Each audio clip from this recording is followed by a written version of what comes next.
एक अकेला हाथी बहुत समय पहले एक सुदूर जंगल में रहता था। वह जंगल के बारे में उत्सुक था और वहाँ कुछ अपने दोस्त बनाना चाहता था। दोस्त बनाने के लिए सबसे पहले वह कछुए के पास जाता है और उससे कहता है कि क्या तुम मेरे दोस्त बनोगे। कछुआ दोस्त बनने से इनकार कर देता है क्योंकि उसने दावा किया कि तुम इतने बड़े हो कि मैं भी इतना बड़ा नहीं हूँ, फिर हम दोस्त कैसे बन सकते हैं। यह बात कछुए ने हाथी से कही।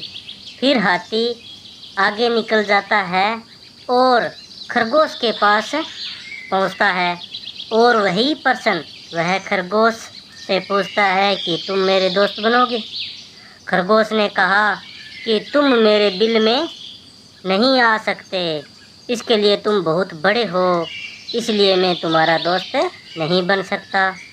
फिर हाथी मेंढक से पूछता है और मेंढक से वही सवाल करता है कि क्या तुम मेरे दोस्त बनोगे। मेंढक कहता है कि तुम मेरे जितना ऊंचा नहीं कूद सकते, इसके लिए तुम बहुत बड़े हो और इसीलिए मैं तुम्हारा दोस्त नहीं बन सकता। हाथी अब वास्तव में परेशान था क्योंकि अपने सर्वोत्तम प्रयासों के बावजूद वह मित्र ढूंढने में असमर्थ हो रहा था। फिर हाथी ने भालू को देखा तो भालू से पूछा कि तुम इतने परेशान क्यों हो। भालू ने हाथी को भागने की चेतावनी दी क्योंकि जंगल का शेर शिकार पर था और उन्हें उससे बचने की ज़रूरत थी। इस तरह हाथी शेर के पास गया और उससे विनती की कि वह रक्षाहीन जानवरों को कोई नुकसान नहीं पहुंचाए और उनको अकेला छोड़ दे।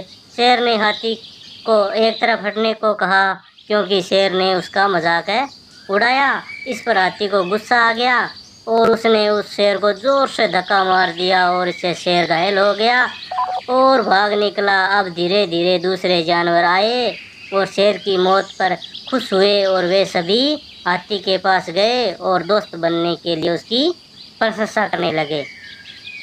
तो किसी व्यक्ति का मूल्य उसके आकार से स्वतंत्र होता है।